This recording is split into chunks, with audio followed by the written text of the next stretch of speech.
Você pode abrir comigo sua Bíblia, 1 João. Na quarta-feira eu citei a vocês os versos 5 a 10. Nós falamos da comunhão com Deus. E eu citei um pouco a questão dos gnósticos. Eu vou dar uma ideia um pouquinho melhor dos gnósticos hoje. E daí a gente vai progredir em outras questões dentro disto.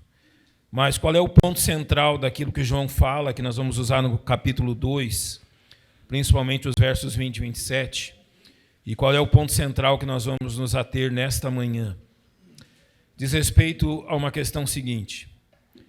Eu tenho notado, e tenho notado entre pastores, também pastores batistas fundamentalistas, infelizmente, mas, por exemplo, tenho notado que isso é uma questão hoje muito comum na Convenção Batista Brasileira, em meios presbiterianos e outros meios também, de uma forma de espiritualidade que é muito perigosa e danosa à nossa vida. Um tipo de condução da vida e das circunstâncias da vida, que eu vou usar alguns exemplos para que você perceba do que eu estou falando e de como isto pode causar grandes males ao nosso viver. Conversando com um pastor amigo, um ano atrás, mais ou menos, ele tinha me dito que ele tinha ido visitar a mãe, parece, a mãe ou o pai, alguém assim, que não estava bem de saúde. E que durante a viagem ele estava pedindo para Deus um verso que revelasse a vontade dele, revelasse o que estava acontecendo ali. Então ele queria um verso das Escrituras que o conduzisse naquela questão, não no sentido de entendimento, mas que fosse uma revelação mesmo do Espírito Santo. E ele disse que quando ele chegou, ele pensou num verso. E que quando ele chegou no lugar, e quando ele chegou onde estava o familiar dele, alguém veio e citou o mesmo verso. Daí, na conclusão dele, é que aquilo era uma manifestação clara do Espírito Santo. E que o Espírito Santo, então, estava o conduzindo através daquele verso, que na realidade, não tinha contexto nenhum com enfermidade ou com direção de Deus. Era um verso do verso.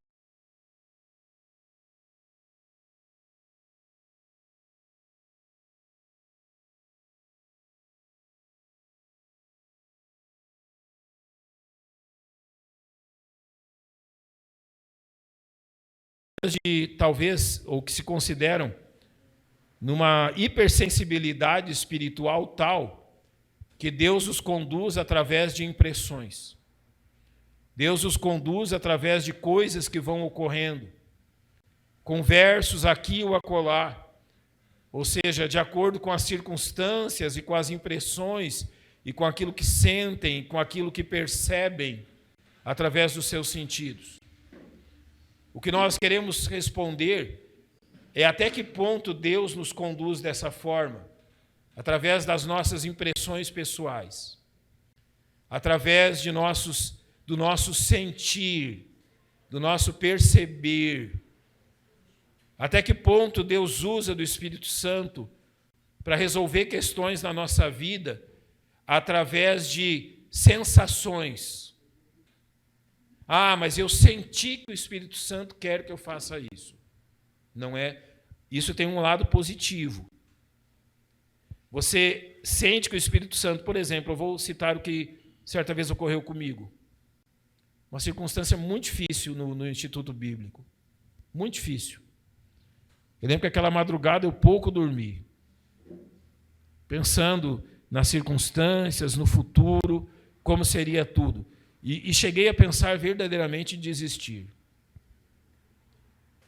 Muitos anos depois, a minha mãe me disse que naquela madrugada ela acordou sentindo no seu coração o desejo de orar por mim.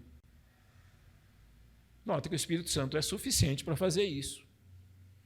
Ela não sabia o motivo nem a circunstância, mas ela simplesmente se levantou, se ajoelhou e orou por mim. O Espírito Santo faz isso? Faz. Assim como nos conduz a determinadas circunstâncias, tanto de pregar o Evangelho quanto de orar por alguém, dessa forma. Isso é real, é verdadeiro. Agora, o que eu estou dizendo a vocês é sobre realmente ser conduzido por percepções. Eu estou entendendo, eu estou sentindo de alguma forma. E sobre o perigo disto. Por quê? Porque esse tipo de cristianismo, não vou nem dizer cristianismo, mas esse tipo de espiritualidade nos aproxima muito mais daquilo que faz o espiritismo do que aquilo que a Bíblia ensina. E, infelizmente, que nós olhamos hoje para o pentecostalismo no Brasil. Existe o pentecostalismo, existe o neopentecostalismo. Eles são diferentes. Pentecostalismo, as igrejas pentecostais tradicionais. O neopentecostalismo, as igrejas que surgiram dos anos 80 e 90 para frente, são neopentecostais. O neopentecostalismo é apenas uma outra roupagem do catolicismo. Só isso. Eles têm lá o seu papa, que chamam de bispo, sei lá o quê, tem lá os seus dogmas, tem lá os seus relicários, como o catolicismo tem. Então é a toalhinha suja de sangue do apóstolo, é uma briga para a toalhinha que o apóstolo seca o suor e aquilo é vendido. São os mesmos relicários do catolicismo, não muda nada. O neopentecostalismo é apenas o catolicismo em outra roupa. Só isso. Mas o grande perigo que nós temos enfrentado no nosso país nesse tempo é que o pentecostalismo no Brasil tem se aproximado perigosamente daquilo que é o espiritismo. Esse é o problema. Realmente tem se aproximado daquilo que o espiritismo faz e dessa sensação espiritual de um mundo espiritual, e eles não falam apenas daquilo que é bom, mas daquilo que é ruim. Então você começa a sentir a presença de Satanás, a presença dos demônios. Esse lugar aqui está carregado. Quem já ouviu essa expressão? Nossa, entrei aqui, esse lugar está carregado. Eu não lembro que ano foi, eu estava pregando na sede da missão que eu trabalhava em São Paulo, e eu passei no Carandiru. Sabe o que é o Carandiru, aquela prisão que existia? Hoje já não é mais, é uma praça. E tem gente que não passa naquela praça porque é um lugar carregado, porque morreram não sei quantas pessoas lá. Assim é. Então você vai quase que tateando o mundo espiritual. Entende o que eu estou lhe dizendo? Você vai pelas suas percepções. Você vai sentindo o mundo espiritual quase que como se fosse algo visível. E nós temos que ter muito cuidado com isso, para não conduzir a nossa vida espiritual dessa forma. E 1 João nos ajuda muitíssimo nisto, e eu quero começar aqui pelas questões gnósticas e depois ir para os versos 20 e 27 do capítulo 2. É interessante que os gnósticos, gnóstico significa conhecimento, existem hoje os gnósticos, há conferências gnósticas do nosso tempo, certo? Os gnósticos realizam conferências, e o que é o desejo deles? É demonstrar como esse conhecimento superior realmente é algo poderoso. Uma das questões dos gnósticos é que eles entendiam que Deus existe, eles entendem que Deus existe, mas que Deus está isolado, Ele não tem comunhão conosco. Então Deus nos criou e Ele saiu do nosso contato. Em teologia, não a teologia bíblica, mas a matéria, teologia imprópria, se chama isso de Deus abscôndido. Ou seja, Deus nos criou e se escondeu. Deus nos criou e nos deixou, então Ele não tem comunhão conosco. Esse é o pensamento gnóstico. É aquilo que também é ensinado como, agora preste atenção nesses dois termos, deísmo. Deísmo significa que Deus criou todas as coisas, mas não tem contato com elas. Deus é alguém intocável, inatingível. O cristianismo ensina teísmo, não deísmo. Deísmo, Deus nos criou e saiu.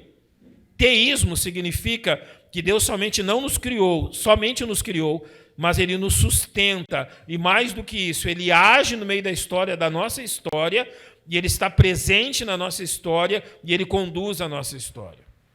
Dentro do gnosticismo, Deus Ele teria criado uma longa sucessão de mediadores, não é? Ou seja, pessoas de um tamanho espiritual, de uma envergadura espiritual maior.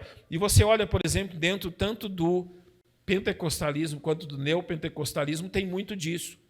Por exemplo, as igrejas pentecostais usam muito disso. Uma vez eu perguntei para um pastor de uma igreja neopentecostal por que tinha bancos lá em cima, e depois bancos laterais, e depois uns bancos aqui. Ele me respondeu da seguinte forma: é de acordo com o seu desenvolvimento espiritual. Se você fala em línguas, se você realiza milagres, se você realiza curas, tem aqueles bancos todos ali para você. São mais altos, está todo mundo te vendo.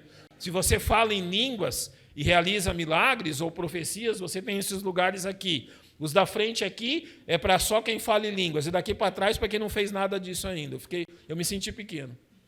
Me senti assim, onde é que eu ia ter lugar aqui? Eu acho que lá de fora. Então, é mais ou menos esse pensamento que vai tomando conta que há um desenvolvimento espiritual nesse sentido de poder. E isso vem do próprio gnosticismo. Se você vê no neopentecostalismo, os apóstolos, chamados apóstolos nos nossos dias, são possuidores de dons inimagináveis, desde dons de cura, de prosperidade, disso e daquilo.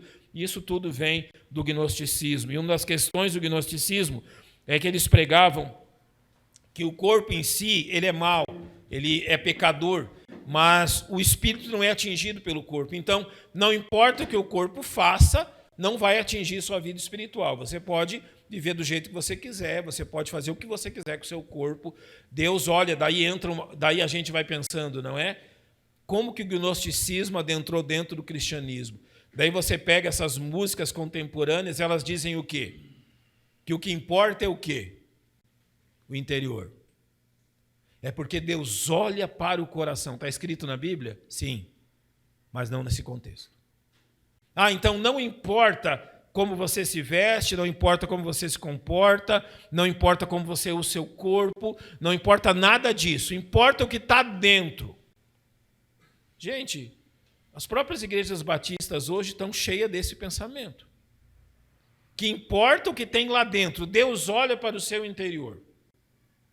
Deus não se preocupa com o seu exterior. Como se então, e o gnosticismo ensina isso, não importa essa capa aqui, importa é o lado de dentro. Então, com essa capa aqui, você pode fazer o que bem entender, viver do jeito que você quiser, e não tem diferença nenhuma. Se você notar, o cristianismo do nosso tempo, ele está cheio de gnosticismo. Cheio de gnosticismo.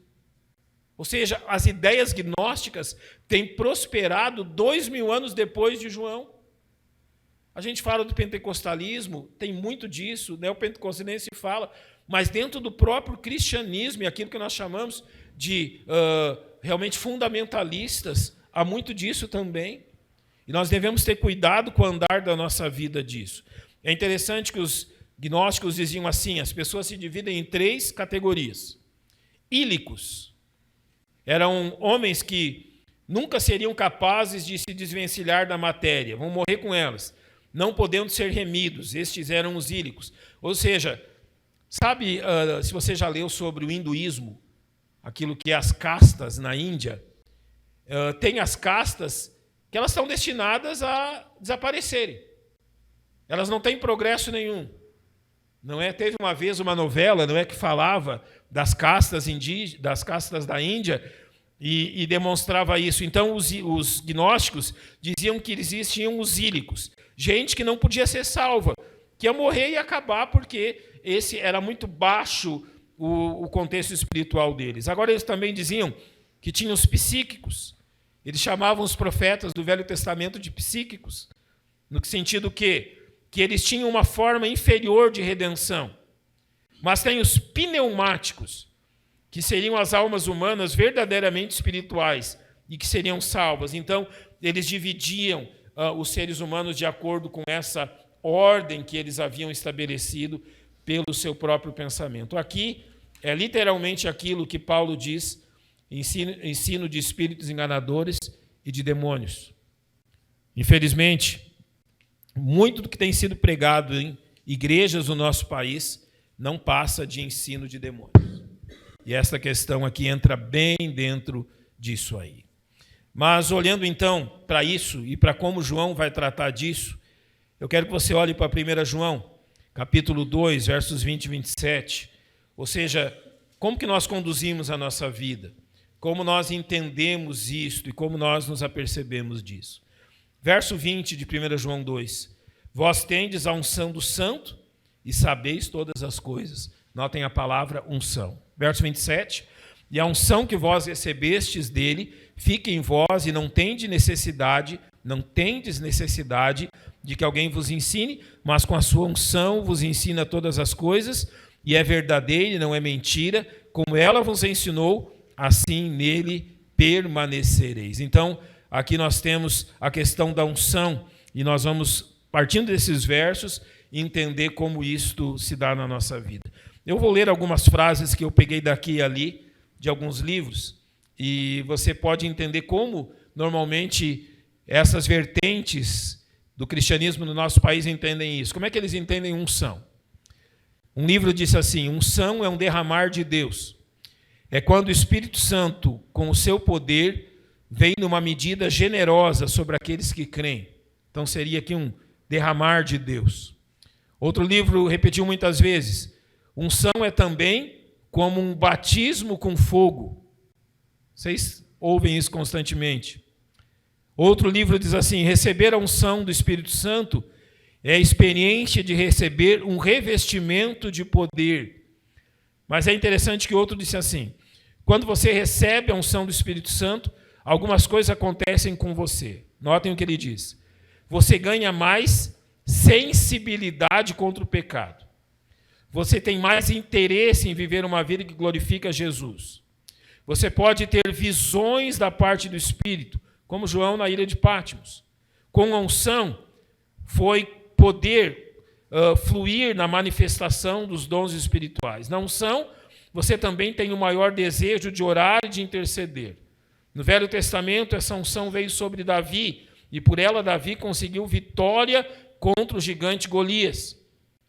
Um outro livro diz assim: desejar essa unção. Você deve ter grande fome e sede pela unção do Espírito Santo e pedir a Deus em oração por essa unção. E a outro ainda diz: uma evidência de que você recebeu a unção do Espírito Santo pode ser o falar em línguas. Como normalmente as pessoas entendem esta unção e como elas entendem que isso afeta a vida delas?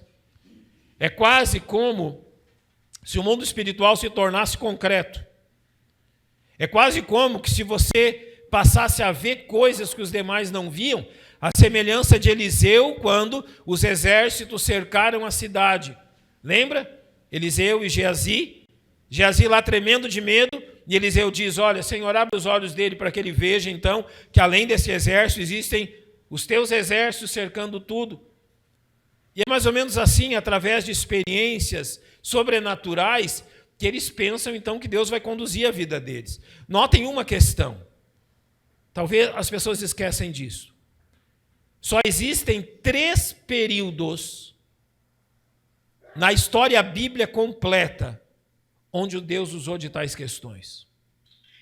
No período quando Deus livrou Israel do Egito, no período, então, dos profetas, e não todos eles, e no período de Cristo. Não há outros períodos onde Deus usou de maravilhas e de questões assim. Vocês querem que ligue o ar? Fazer um plebiscito. A gente vai ligar o ar só de um lado, então. Que lado que eu ligo o ar? De cá ou de lá? De cá. Reinaldo, por coragem sua, ligue o ar de lá. Eu não sei. Ligue e corre. Certo? Liga e corre. Zaíus também. Liga e corre. Daí a gente divide. É mais ou menos aqueles carros que tem o direcionamento do ar, né? Não é igual aqui. Aqui vai pegar mais do lado de cá, mas se você trocar de lado eu entendo, certo? Fique à vontade. Dentro disso, então, se começa a pensar nessas questões como se elas fossem a regra dessa sensibilidade espiritual, quando você pega e diz assim: eu estou sentindo que Deus está me falando isso. Eu estou sentindo que realmente o tempo aqui, ou o lugar aqui, é de um peso espiritual realmente incrível. E nós desejamos, através das palavras de João, entender isso. Primeiro, a palavra unção é interessante. Você já viu, por exemplo, no catolicismo, a palavra crisma? Unção. Unção, no grego, crisma. Dessa mesma palavra, e isso significava unção, um unguento, isso era crisma, um óleo que ele usava de ervas aromáticas, isso era crisma, o óleo que usava para unção. Só que a palavra Cristos também significa ungido. Jesus Cristo, Jesus o ungido, só isso. Jesus, aquele que foi ungido. Não é, por exemplo, quando Jesus cura o cego de nascença, em João 9, ele diz assim, vai ao tanque de Siloé e lava-te. Está em hebraico. No grego seria, vai a Cristo e te lava. Vai a ungido e te lava. É isso que está escrito em João 9. Vai até Cristo e lava-te. Literalmente isso. Então, Cristo significa exatamente isso, ungido. Mas é interessante, por exemplo, eu vou lhe passar alguns textos. Êxodo 40, verso 9, diz, tomarás o azeite da unção, ungirás o tabernáculo e tudo que nele há. Ou seja, esse azeite era usado para ungir determinadas coisas. Então, por exemplo, o tabernáculo foi ungido com azeite da unção. Não só o tabernáculo, mas os próprios sacerdotes. Êxodo 28, 41 diz, vestirás com ela Arão, teu irmão, e também teus filhos, e os ungirás e consagrarás, e os santificarás para que me administrem o sacerdócio. E como que eles foram ungidos? O verso 21 diz, do capítulo 29, tomarás do sangue que estará sobre o altar e do azeite da unção, e os espargirás sobre Arão e sobre as suas vestes, sobre os seus filhos e sobre as vestes de seus filhos, para que ele seja santificado, e as suas vestes, também seus filhos, e as vestes de seus filhos com eles. O que significava isso? Que eles estavam sendo separados, consagrados para o serviço de Deus. Então, ao ungí-los, simbolicamente, eles estavam sendo separados, tanto que até os reis acontecia isso. 1 Samuel 16, 13 diz, tomou Samuel o chifre do azeite e ungiu no meio de seus irmãos, e desde aquele dia em diante, o Espírito do Senhor se apoderou de Davi. Sim, era uma demonstração pública daquilo que o Espírito Santo realizava. Uma forma deles entenderem uma questão no terreno espiritual, que era a posse, ou seja, o Espírito Santo tomaria aquela pessoa e usaria dentro do seu princípio. Não diz que o Espírito Santo a habitaria, mas estaria sobre a pessoa, então, realizando o seu intento, o seu querer. E o óleo da unção, e notem aqui eu preciso falar algo. Não existe nada místico no cristianismo. O que é místico? Místico é aquilo que transmite poder.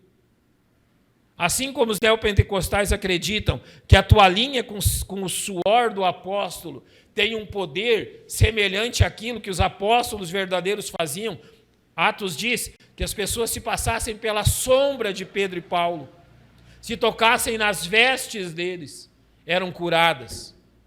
Notem, o Espírito Santo estava agindo da mesma forma que ele agiu no Velho Testamento, mas não existe objetos místicos que transmitam poder. Não há nenhum óleo que transmita poder. Não há nada, por exemplo, a Igreja Católica diz possuir lascas da cruz de Jesus.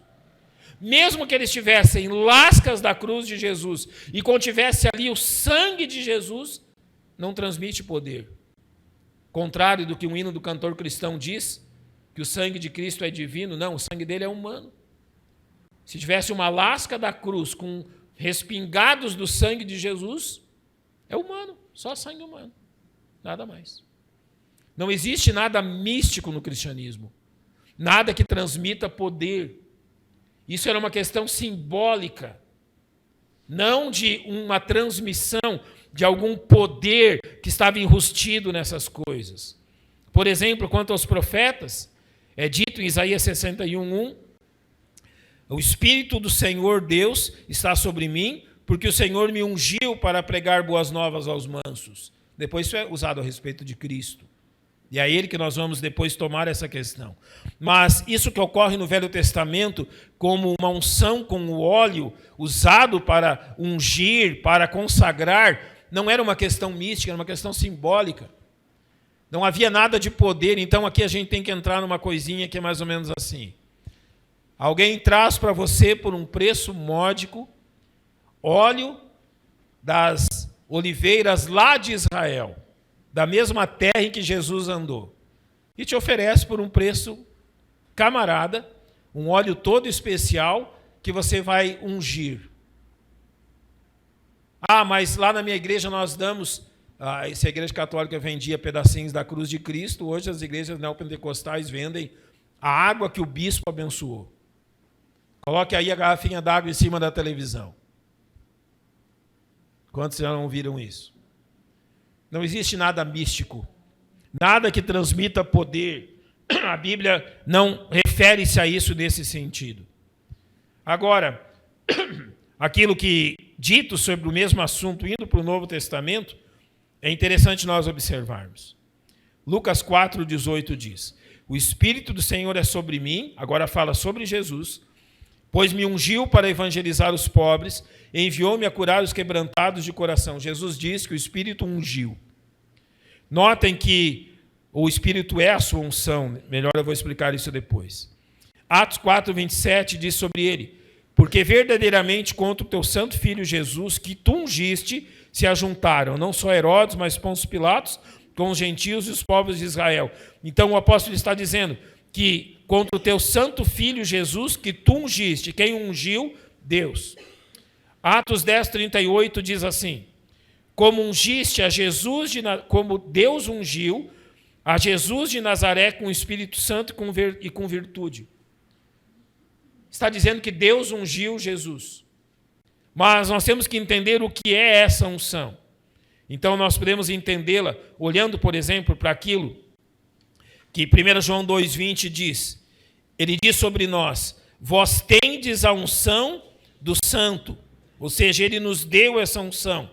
E o verso 20 diz: e a unção que vós recebestes dele. Então está dizendo que não somente Jesus recebeu essa unção, mas que também os crentes em Cristo receberam essa unção. Ou seja, ela é concedida a Cristo e concedida aos crentes também. E ao que ela se refere? João 14,16 diz: e eu rogarei ao Pai, e ele vos dará outro Consolador. E ele diz assim: para que fique convosco para sempre. Note o que diz esse verso com o que diz o verso 27. E a unção que vós recebestes dele fica em vós. Como que Deus ungiu a Jesus Cristo? E qual era a unção de Cristo? A presença do Espírito Santo.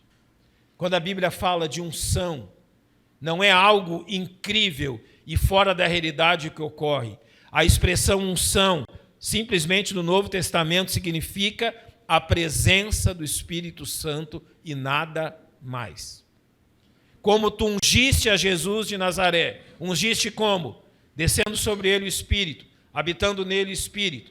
Vós recebestes a unção. O que é essa unção que nós recebemos? A presença do Espírito. E o texto é bem claro ao dizer, como João 14,17 diz: o Espírito de verdade que o mundo não pode receber, porque não o vê nem o conhece. Vós o conheceis, porque habita convosco e estará onde? Em vós. Agora, a partir do momento que o Espírito Santo habita em nós, isso significa que nós vamos ter experiências e sensações realmente sobre-humanas. A partir do momento que o Espírito Santo habita em nós, no momento da salvação, isso significa que ele vai nos dar uma hipersensibilidade espiritual, ao ponto de nós sentirmos que um lugar está carregado, de sentirmos a opressão do reino das trevas. Eu creio que não é bem assim que a Bíblia diz. Então nós temos que entender qual é o ponto principal disso. Em 1 João 2,27 que nós lemos, ele diz assim: e a unção que vós recebestes dele fica em vós, e não tendes necessidade que alguém vos ensine, mas com a sua unção vos ensina todas as coisas. Notem bem, com a sua unção, com a presença do Espírito, ele vos ensina todas as coisas. E é verdadeira e não é mentira. Como ela vos ensinou, assim nele permanecereis. O que a unção de Deus faz conosco? Nos dá discernimento. Ela não nos concede um poder sobrenatural de perceber o reino das trevas. Ela nos dá discernimento sobre a realidade dele. Ou seja, qual é o caminho que a Bíblia está seguindo aqui? É um caminho de 2 passos. Um conhecimento que gera o quê? Discernimento. Vou usar um exemplo assim bem bobinho. Lembro de um crente que veio a Cristo e algumas semanas depois dele ser salvo, o cachorro dele morreu. Qual era a preocupação dele? Se o cachorro ia para o céu. Coisa boba, né? Não, não é bobo, não é tão bobo, não. Por quê? Você já pegou amor no cachorrinho? Você quer ficar com ele. Só que na falta de entendimento, o que você fica imaginando? Será que com o cachorro acontece o mesmo que comigo? Às vezes a gente não fala assim para as crianças, não, agora ele está lá no céu dos cachorrinhos. Dá aquela engolobada neles para ver se eles ficam menos tristes. O que o Espírito Santo faz? Usa de conhecimento para gerar discernimento. A gente literalmente nasce bebê, nasce de novo bebê, criança. Nasce de novo sem compreender as coisas espirituais que nos cercam. E o que o Espírito Santo faz? Usa do conhecimento das Escrituras para gerar em nós discernimento. E é por isso que o texto diz, e não tendes necessidade que alguém vos ensine. Está falando dos gnósticos.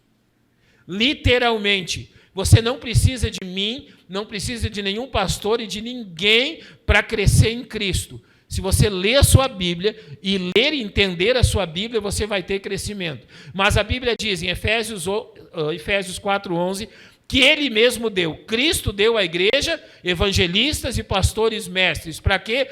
Para o crescimento espiritual. Então ele deu homens dons para que realmente esse processo seja realmente contínuo. Então, pastores são dados à igreja para que esse conhecimento seja acrescentado e o discernimento do Espírito Santo torne-se algo real na igreja.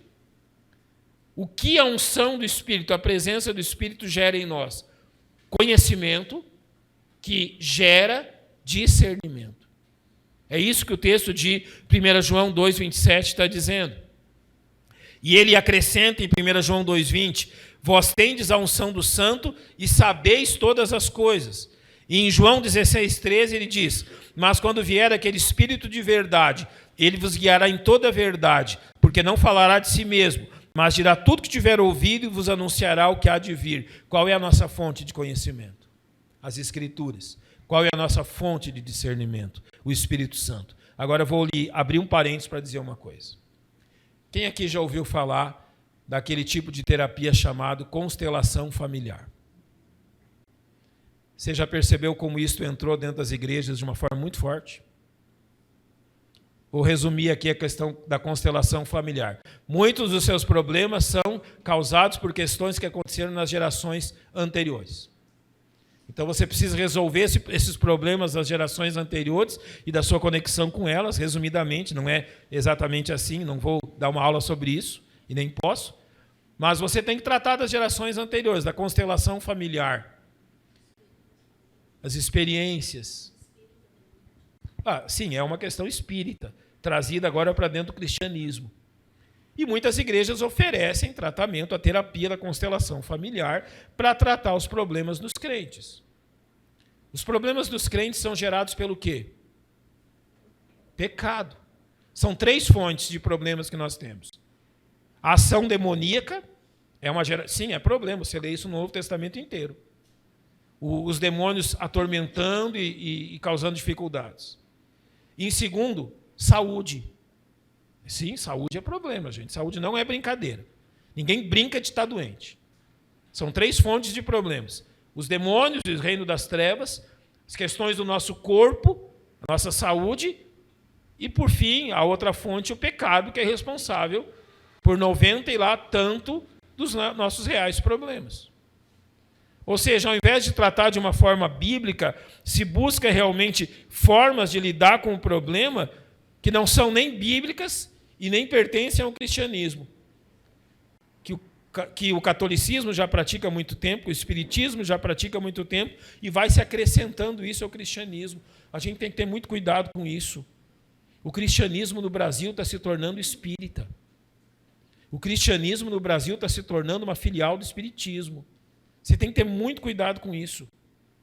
realmente doutrinas de espíritos enganadores, de demônios, têm adentrado as igrejas como jamais aconteceu no nosso país, porque os púlpitos têm deixado de pegar a Bíblia para ensinar o que os demônios querem que seja ensinado.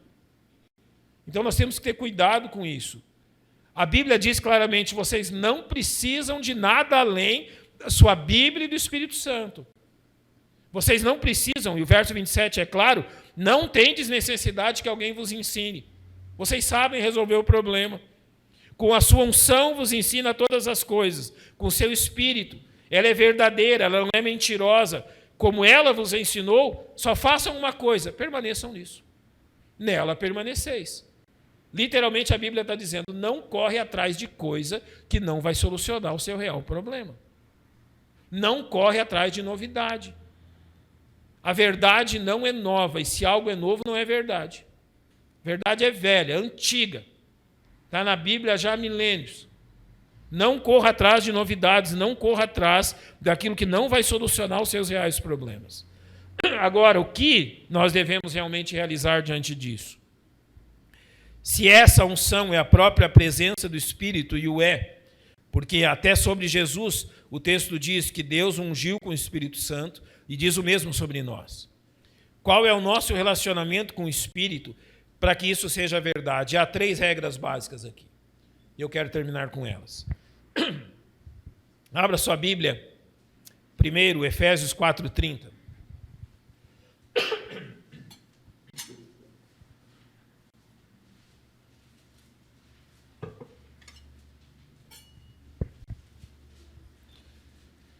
Efésios 4:30 diz, e não entristeçais o Espírito Santo de Deus. É a primeira ordem. Entristecer tem o significado de doer-se, lamentar-se, afligir-se. Refere-se a causar dor ou pesar. Como que nós entristecemos o Espírito Santo de Deus? Então, no nosso andar com Ele, no nosso relacionamento com o Espírito Santo de Deus, a nossa unção, existem algumas regras, 3 básicas, que nós devemos seguir e entender. A primeira delas é, não entristeça, ou seja, não faça o Espírito Santo lamentar-se, afligir-se dentro de você. Por qual razão? O que entristece o Espírito? Pecados não confessados. O que é a primeira grande regra da nossa vida cristã? Não permita que pecados dominem seu coração. Não permita que pecados estejam presentes sem serem abandonados. Não permita práticas, notem, tem que diferenciar aqui hábito pecaminoso da prática do pecado. Um cristão não vive na prática do pecado. Prática do pecado é o quê? Ele só vive pecando. Nós temos atos pecaminosos. E Deus não permite que o pecado se torne uma prática na nossa vida. Ele vai usar os 3 graus de disciplina. Fraqueza espiritual, doença física e morte, para que o pecado não se torne uma prática. Agora, os atos pecaminosos estão presentes, falamos isso quarta-feira. E o que eu faço com esses atos pecaminosos? Quem conhece de cor Provérbios 28:13? Perdeu metade da vida. Aquele que encobre as suas transgressões, jamais prosperará. Mas aquele que, olha agora, aquele que as confesse e deixa, alcançará o quê? É confessar e deixar. Nós realmente entristecemos o Espírito quando realmente nós permitimos pecados em nosso viver que não devem estar lá. Nós entristecemos o Espírito quando nós estamos mantendo pecados em nossas vidas que não devem estar na nossa prática diária. Esse é o nosso problema. E hoje o pecado chegou tão perto de nós, não é? Eu vou usar um exemplo claro. No estatuto da igreja que eu nasci, era exclusão você ir no cinema. Estava certo? Certíssimo. Por quê? Os mais... Não precisa ser tão velho igual eu, não, para lembrar como é que eram as coisas, né? Aonde que você tinha acesso a filmes de imoralidade? Cinema. Então, lá na minha cidade, o cinema ficava no calçadão. A gente brincava assim, não passa lá no calçadão, hein? Se alguém ver você passar na frente do cinema, vai dar BO. Era no cinema que você tinha acesso a essas coisas. Hoje, essas coisas você tem acesso na palma da sua mão. Está ali, ó. Você já notou que a pornografia tem se tornado uma questão doentia e um problema sério na vida dos crentes, tanto homens quanto mulheres. O acesso à pornografia tem destruído a espiritualidade dos crentes. Eu estou escrevendo os artigos para o Jornal de Apoio, e eu vou escrever uma série de artigos com Deus em letra minúscula. O primeiro dos artigos é o Deus diversidade. Você já ouviu falar de diversidade, não já viu? Principalmente dentro da questão de gêneros. O outro vai ser o Deus sensualidade. A sensualidade e a imoralidade têm se tornado um Deus. E a pornografia tem destruído não só a vida espiritual, quanto casamentos e relacionamentos de uma forma realmente que não há como achar outra coisa que seja tão danosa. Quando nós falamos sobre entristecer o Espírito Santo, nós estamos falando exatamente disso. Você pode dizer assim, olha, eu não estou prejudicando ninguém. A pornografia não prejudica ninguém. Na sua cabeça que a pornografia não prejudica ninguém. Se você é casado, prejudica muito seu casamento. Destrói seu casamento. Além de destruir o relacionamento de você com as outras pessoas. Porque se você é um homem e te utiliza da pornografia, como? A partir de que ponto que você vai olhar para as outras mulheres? Com que olhos que você vai olhar para as outras mulheres? Se você permite que a pornografia entre o tempo todo na sua mente. Você vai olhar com olhos santos? Vamos ser adultos, jamais. Você vai ver imoralidade e sensualidade em tudo. A pornografia simplesmente alimenta uma mentalidade doentia que ocupa o nosso mundo. O nosso mundo está enfermo, e muito pelo quê? Pela forma como a sensualidade é tratada. Então, quando nos diz não entristeça o Espírito Santo, ele está dizendo, não dê lugar para essas coisas. Não permita que pecados estejam apegados ao seu coração. Mas ele diz ainda em 1 Tessalonicenses 5,19, não extingais o Espírito. Extinguir aqui tem o sentido de apagar, de suprimir. A ideia de apagar chama de fogo. Transmite a ideia de tornar inativo, refriar uma ação. Então, ao dizer, não extingais o Espírito, ele está dizendo, não torne ele inativo. E como que você torna ele inativo? Quando você não ouve ele. Extinguir é o quê? Ele tem chamado a sua atenção para muitas questões no seu viver, mas você não dá atenção. Você extingue ele pelo quê? Por simplesmente não dar ouvidos à instrução dele, por simplesmente não dar ouvidos àquilo que ele tem chamado a sua atenção e falado a respeito da sua própria vida. Não extingue o Espírito Santo. E ele pode fazer isso de muitas e muitas formas. Sabe, às vezes Deus usa tanto de pregadores quanto usa de outros irmãos para nos chamar a atenção sobre algumas coisas na nossa vida. Você ouviu uma crítica, você ouviu algo sobre você mesmo que não é muito agradável. Não se ire com isso. Primeiro, dá um tempo para refletir sobre isso e pense realmente, isso que falaram de mim é verdade? As pessoas estão dizendo isso de mim. Tem um fundo de verdade nisso? Em vez de rejeitar plenamente e dizer, olha, as pessoas da igreja querem acabar comigo, porque só falam mal de mim. Pensa um pouquinho. Aquilo que está sendo dito, em alguma maneira, diz respeito à sua vida. Tem uma fonte de verdade nisso. Talvez você conclua que não, mas talvez conclua, é verdade. É assim mesmo. Quando nós realmente não permitimos que o Espírito Santo use a nossa vida, nós realmente desperdiçamos as oportunidades de servir a Deus, nós também fazemos isso. Quando nós queremos tomar o controle do nosso viver, nós também fazemos isso. A primeira ordem é não entristeça pelo pecado. A segunda ordem é não extinga pela desobediência.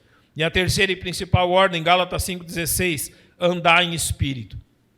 Vivam nos limites do Espírito. Permita que o Espírito Santo dirija a sua vida, por mais difícil que isso seja. Quando o Espírito Santo nos dirige, ele vai, e é claro que Gálatas vai dizer isso, para que não façais porventura o que seja do vosso querer, ele vai nos levar a tomar decisões e atitudes que nós não queremos tomar. Coisas que nós já decidimos há muito tempo que nós não íamos fazer. Realmente tomar posições na nossa vida que nós dissemos, já há algum tempo para nós, olha, o meu cristianismo vai até aqui e essa questão está fora de cogitação. O Espírito Santo vai lhe conduzir a decisões difíceis. Sim, difíceis. Difíceis quanto ao seu casamento, difíceis quanto à criação dos seus filhos, difíceis quanto à sua vida financeira, difíceis quanto à forma que você tem o lazer e a sua diversão, difíceis quanto à forma que você usa o seu corpo, difíceis quanto à forma que você se veste, difíceis quanto aos seus amigos, difíceis quanto a tudo. Você vai andar dentro dos limites dele, não do seu próprio limite. Você vai andar dentro daquilo que ele tem lhe conduzido, e não segundo aquilo que você imagina ser o melhor para você. É isso que Romanos 6,4 diz, quando fala, andemos nós também em novidade de vida, ou seja, de acordo com aquilo que o Espírito Santo tem nos conduzido. Em Romanos 8,4, Paulo diz, para que a justiça da lei se cumprisse em nós, que não andamos segundo a carne, mas segundo o quê? O Espírito Santo de Deus. Romanos 13,13 diz, andemos honestamente como de dia, não em glutonarias, nem em bebedeiras, nem desonestidades, nem dissoluções, nem contendas e invejas. Ou seja, quando você permite que ele te conduza, ele vai lhe conduzir a uma vida com discernimento. E é por isso que Efésios 5,18 diz, mas enchei-vos do Espírito. Mas antes disso, ou dentro desse contexto, ele diz, não vos embriagueis com vinho. E aqui a expressão refere-se ao êxtase causado pelo uso do álcool. Nos nossos dias, pelas drogas, não é? Um falso êxtase. É aquilo que disseram dos apóstolos em Atos 2, quando eles pregaram. Estes homens estão embriagados. Não estavam embriagados, estavam cheios do Espírito. Quando Efésios 5,18 diz enchei-vos do Espírito, é uma ordem presente, progressiva. Ide-vos enchendo. Agora, como que é essa ordem? Tem um cântico antigo que infelizmente colocou uma falsa noção na mente dos crentes. Ele cantava assim, Espírito enche a minha vida. Isso não é bíblico. A Bíblia não fala isso. Espírito enche a minha vida. A Bíblia diz o quê? Vós enchei-vos do Espírito. É trabalho de quem? Do Espírito? Não, é seu. E literalmente, como que nós permitimos que o Espírito Santo nos encha? Só tem um jeito. Nos esvaziando. Por que ele não nos enche? Por falta de espaço. É isso mesmo. Você está tão cheio de tanta coisa que não tem lugar para ele. O que significa enchei-vos do Espírito? Se esvaziem daquilo que só prejudica a vida de vocês. Se esvaziem do comportamento, dos pensamentos e dos sentimentos que só atrapalham o seu viver. Enchei-vos do Espírito é literalmente, ide-vos enchendo, substituindo coisas da carne pelas coisas do Espírito. Então você vai provar aquilo que nós falamos no começo, discernimento. E o Espírito Santo não vai lhe conduzir através de sensações ou de percepções. Ele vai lhe conduzir através de discernimento. Em Provérbios 7, conta a história ali do jovem que incautamente passa pela rua da mulher alvoroçadeira. Ele sabe que não deve passar por lá, mas ele passa lá. Ele está desafiando o próprio pecado. Ele passa e ela vai para a janela. Ele passou um dia, ela deu um oi. Ele gostou. Ele passou outro dia e ela continuou assediando ele. Até que o texto diz, e assim como o boi vai para o matadouro e o passarinho para o laço do passarinheiro.